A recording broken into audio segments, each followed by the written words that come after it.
अपने माता पिता परम सौभाग्य का दिन दिनांक 15 नवंबर दिन मंगलवार हनुमान जी की विशेष कृपा परम आदरणीय हमारे प्रिय शिष्य घनश्याम सैनी जी पर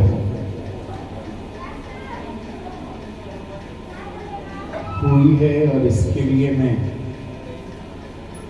उनके पूरे परिवार को साधुवाद देता हूँ कि इतनी जल्दी हनुमान जी की कृपा कभी किसी पर नहीं होती जितनी जल्दी आप पे प्रभु ने की।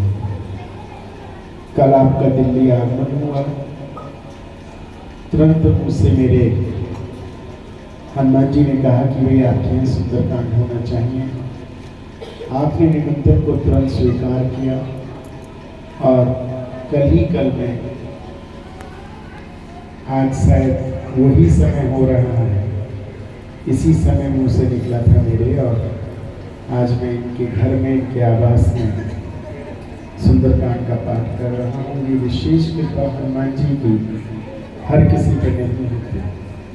ये किसी के यहाँ बोलो तो बहुत लोग ऐसा बोलते हैं कि ठीक है करेंगे गुरु जी, कुछ बोलते हैं अगले हफ्ते करेंगे, कुछ कहते हैं परसों करेंगे, कुछ कहते हैं इस दिन करेंगे, उस दिन करेंगे। भगवान के काम को सब करेंगे पे डाल देते हैं। ये मेरे पहला भक्त देखा जिसने कहा ठीक जी गुरु जी। और आपको आश्चर्य की बात बता दूं, उनको भी ये नहीं पता था कि आज उनकी पत्नी की उज्जैन की ट्रेन है। उन्हें नहीं पता था या वो भूल गए, लेकिन कमिटमेंट इज कमिटमेंट। गुरु से किया हुआ कमिटमेंट उसको भी निभाना है और धर्मपत्नी का कमिटमेंट भूल गए गुरु के आगे। लेकिन बाद में जब रात्रि में इन्हें याद आया तब भी इन्होंने मुझे अभी तक नहीं बताया, लेकिन अभी जब मैं यहाँ बैठ गया तो मुझे बोले कि महाराज जी आज हमारी पत्नी की ट्रेन है, उन्हें उज्जैन जाना है। तो मैंने उनको कहा है कि सुंदरकांड पाठ तो अपने समय से ही समाप्त होगा, अगर वो जाना चाहें तो बीच में से वो जा सकते हैं,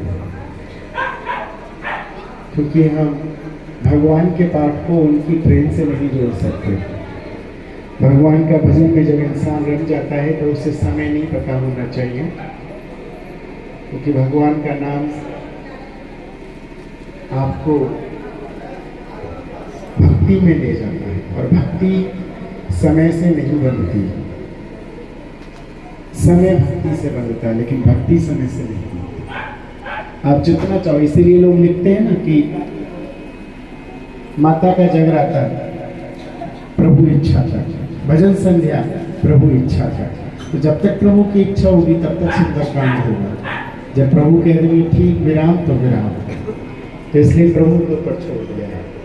आपकी ट्रेन जाने से पहले हो गया तो हो गया, नहीं हुआ तो आपको इस व्यासपीठ से पूरी परमिशन है, आपकी पत्नी स्टेशन के लिए रवाना हो सकती है। बाकी आए हुए सभी भक्तों को मेरा बहुत बहुत प्यार भरा साधुवाद। सभी को हृदय से